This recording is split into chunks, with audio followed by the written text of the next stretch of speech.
The champion fighter is an unbearably boring subclass. It just is. So we need to stop throwing it at new players.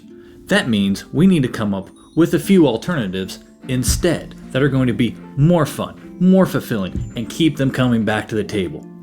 Let's get to work.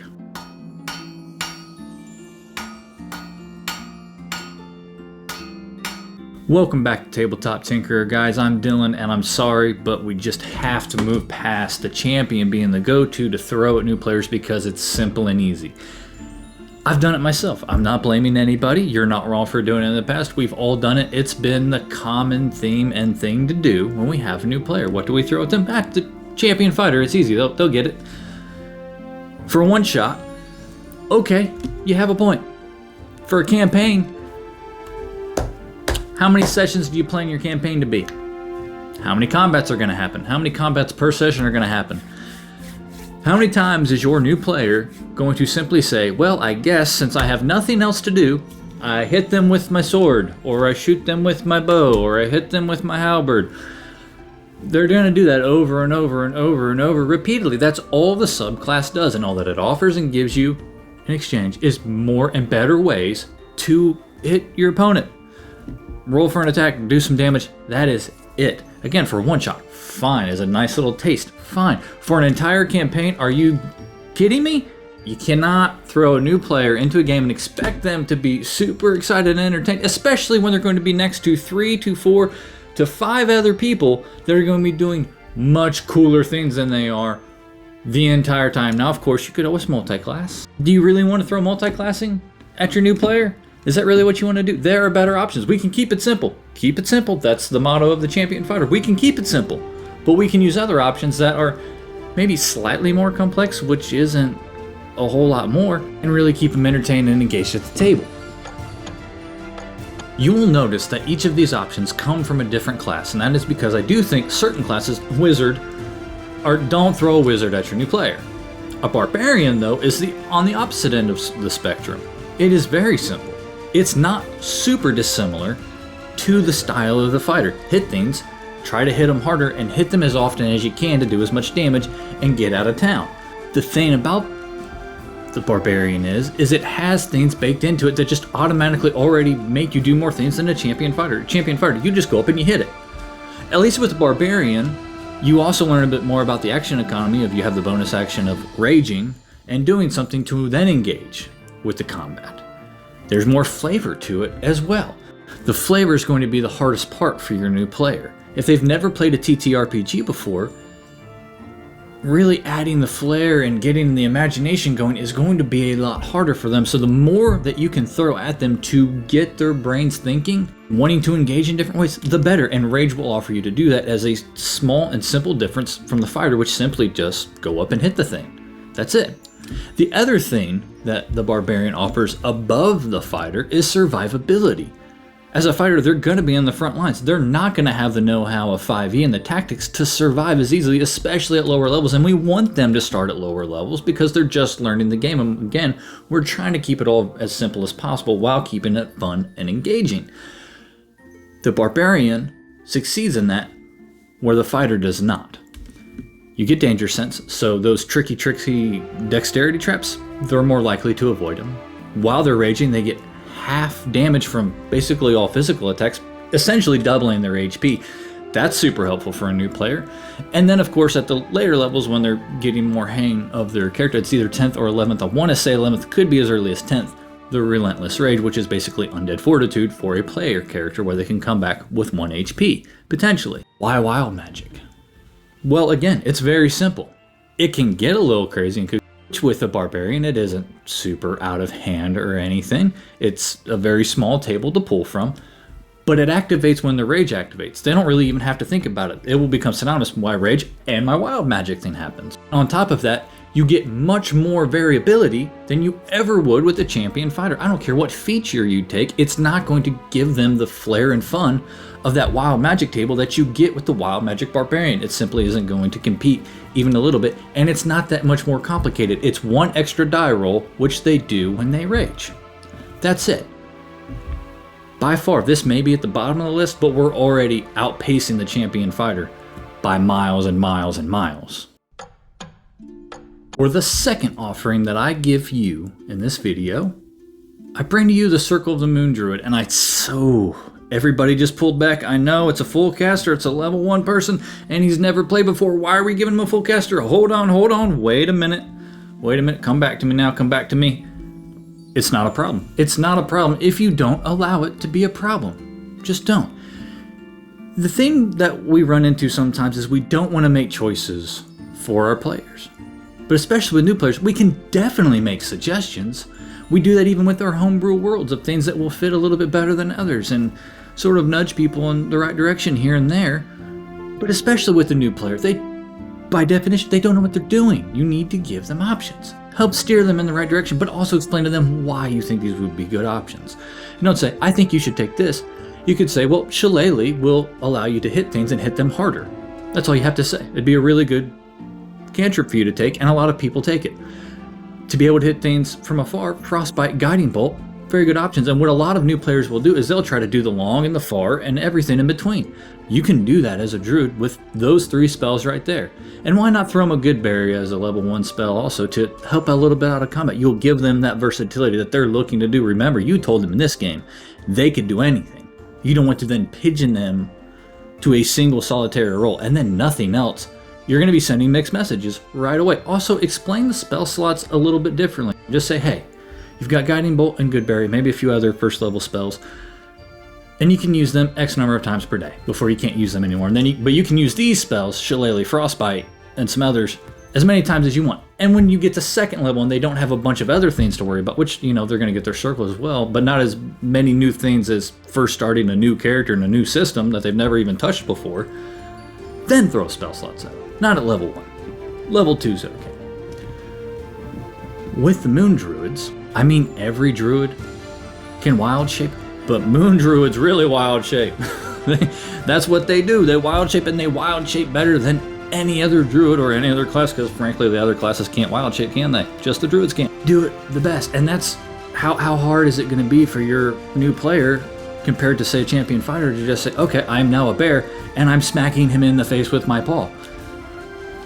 Already we're doing a lot more fun things than I hit him with my sword, I hit him with my sword, I hit him with my sword, because they can go back to Shillelagh. There's just instantly something more they can do than hit them with a weapon. They can then turn into a bear and hit them with that. It doesn't sound like a lot, but conceptually when you're picturing in your head, it's just a lot more fun. It's a lot more variability too, because there's different things that they can turn into. They're tired of turning into a bear. Well, now you're a stag. You hit them with your horns and you charged them. In that same token though, we don't want to give them too much, and that's why people stray away from these things. Offer them 3 to 5 beasts that they can choose from, or that they get already, that they can choose from at any point while they play, that they know and can wild shape into, and then gradually as they play, allow them to learn new wild shapes, and then eventually, when you feel that they're comfortable, say, okay, any beast that's in the book that's of a level that you can turn into, you can now do it. Why should you get your new player to play the Drakewarden Ranger? Well, did you know that the Drakewarden Ranger could, at 7th level, they get to ride a dragon. They get to ride a dragon. I'm sorry, you need more than that. Okay, I thought that was good enough, and I think that's probably going to be good enough for your new player too. Of course they don't get to right out of the gate, but you don't have to hide it from them. It doesn't have to be a secret. Say, hey, if you play this when we get to level 7, you're gonna get to ride a dragon. You've done all the work you need to do. They're going to have way more fun than being a fighter that goes up, dunk, I bonk them on the head again. They're going to be riding a dragon. But also, there's a lot of other things that a ranger can do that fighters simply can't. Rangers are half-casters, which means they have a little bit of magical ability, which is what we want for our new players in most cases. A little bit of magical ability. I don't mind a new player having magical ability. I just don't want the focus to be on the magical abilities. And the Ranger offers that perfectly. They are primarily martial characters. Why do you think that they get a fighting style? They're geared to be martially focused. That's why they're also only half-casters. The casting is there to supplement and give other options on top of the martial abilities. As a matter of fact, if I'm thinking correctly, they're probably just going to use Hunter's Mark anyway. And then it's more of a feature with a few other options that they want to swap it out for a different spell than anything else when it really comes down to it. And the dragon itself, or the drake, I know I keep calling it a dragon. I know it's a drake. It's a little dragon, okay? It's a little dragon. It's not hard to use. We'll get them knowledgeable about the action economy, having to use their bonus action to then let the drake do something on its turn. And it just has one attack. That's not that hard. But they get to attack with the dragon. I'm going to call it a dragon. I know it's a drake, but guys, they get to ride a dragon. If your new player is a fan of anime, they are probably a perfect candidate for the Sun Soul Monk. First of all, they don't know that the monk's not really all that good, so you can get him to play a monk pretty easily. Hey, do you want to run up walls and punch stuff and be like the cool kung fu movies? Yeah, monk's an easy sell for a new player. But we're not just trying to sell them a used car that's going to break down on them halfway down the road, are we? The monk is suitable enough, and we'll just have to keep in mind that one of our party members is a monk. A key component that makes the monk a little bit more complex but still easy to get into is the main thing that usually works against monks. See, the biggest problem with monks that I've come across and seen from listening to channels like Treant Monk and seeing it used in actions, etc., is that the key is a centralized resource that everything relies upon. And once it's gone, it's gone. I mean, you can't get it back on a short rest if you're a DM that is giving short rest and is using that mechanic correctly, which few do, not as big of a deal. But for your new player, it is something new to keep track of, but it's only one more thing to keep track of. You have key, and then there are things you can do with the key. That's it. That's all you have to do. You have to say, hey, you get key points. You have a resource called key, and you get to spend them to do cool monk stuff.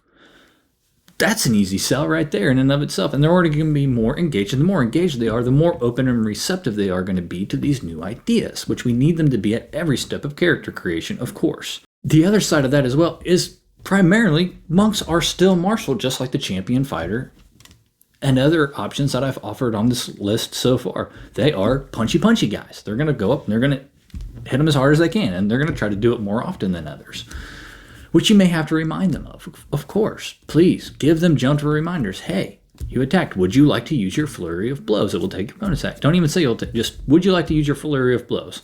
Yes. Okay. There's nothing else you can do with your turn. Moving on. That's all you have to do. Keep it moving. Keep it fun. Keep it exciting. Don't slow it down too much, even though you have the new player, but please take a little bit more initiative, which you should be doing with any new player playing any class anyway, to help them learn the game. Give them that opportunity to scale the learning curve and become masters of the game, please. And of course, being fans of anime, primarily Dragon Ball Z, but many others that can come to mind fairly quickly, many series focus on blasting opponents with large beams of energy or blasts of energy that the Sun Soul Monk can provide. While the rest of the list leading up to this point, the final option, was in no particular order. This I do think is the best option and is why I saved it for last on purpose. Otherwise it would have made more sense as an intro entry to this particular list. Because it's another fighter. It is another fighter. See, the fighter isn't bad. It's just that the champion doesn't offer any extra additional flair that will keep the player engaged and wanting to come back to the table and wanting to do new and different things and really experience the variability that comes with D&D. Of course, they're outside forces, but what about what they are contributing? And what choices are they making? Champions don't make a lot of any, especially in combat. They just hit things as hard as they can, as often as they can. They don't say how, they don't say why, they just do. And that's it. The Battlemaster remedies that with its maneuver feature. And of course, doesn't kick in until level 3, so they can get that basic chassis a couple of times through level 1 and level 2.